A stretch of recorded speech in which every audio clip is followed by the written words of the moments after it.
Hey, how we doing? Welcome to Geeks Gamers Play, and the whole Microsoft and Activision deal is basically in the winding down stages at the moment. We're in the final stages of this arc, finally. However, the deal is going to take a little bit longer to go through, which we will be getting into.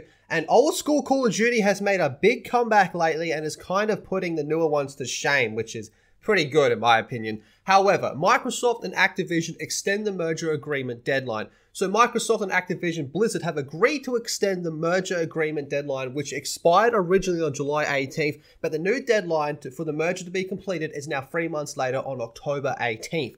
Microsoft and Activision Blizzard have extended the merger agreement deadline to the 18th of October, Microsoft Gaming CEO Phil Spencer said on Twitter. We're optimistic about getting this done and excited to be bringing more games to more players everywhere. So everything that happened in that court case with the FTC, Microsoft came out on top. Sony ended up looking really fucking dumb, especially, with all the very bizarre things they were saying in an attempt to get this blocked. I understand they don't want their competition to get even bigger, but some of the things they were saying were making them look really pathetic and desperate. And to me, just a little bit out there, to me, it actually seemed like they didn't have much faith in their own exclusive games if they were that worried about Call of Duty. But that's just neither here nor there for the time being.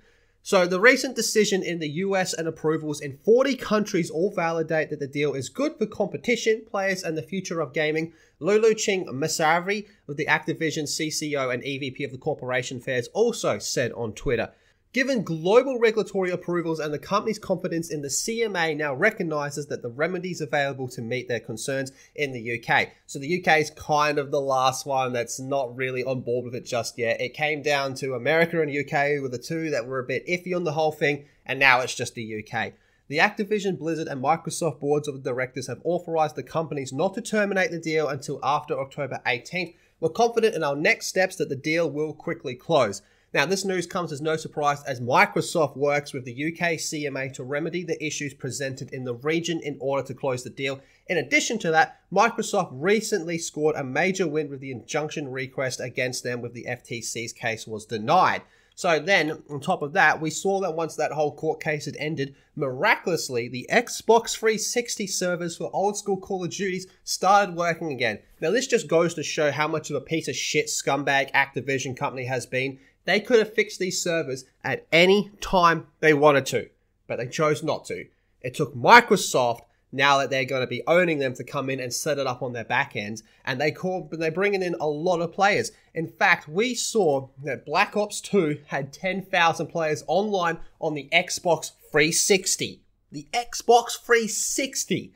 Just days after Activision fixed their matchmaking on older Call of Duty games. On top of that, we saw that Modern Warfare 3 had around 7,000 players. Now, I understand that doesn't sound like it's a whole lot, but once you keep in mind that this is on Xbox 360 servers, yeah, that's pretty impressive.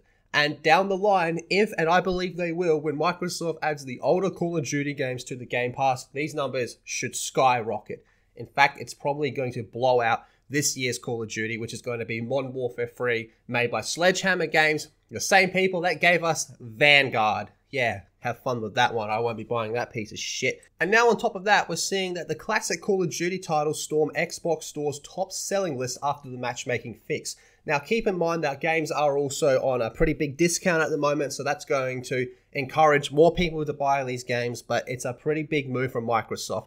So classic Call of Duty games have staged an impressive comeback, topping the Xbox Store's best-selling list after an unexpected matchmaking fix and recent sales of all that going on. Now, what we have here is this was posted on July 13th. So I think that was the day after the court case had ended.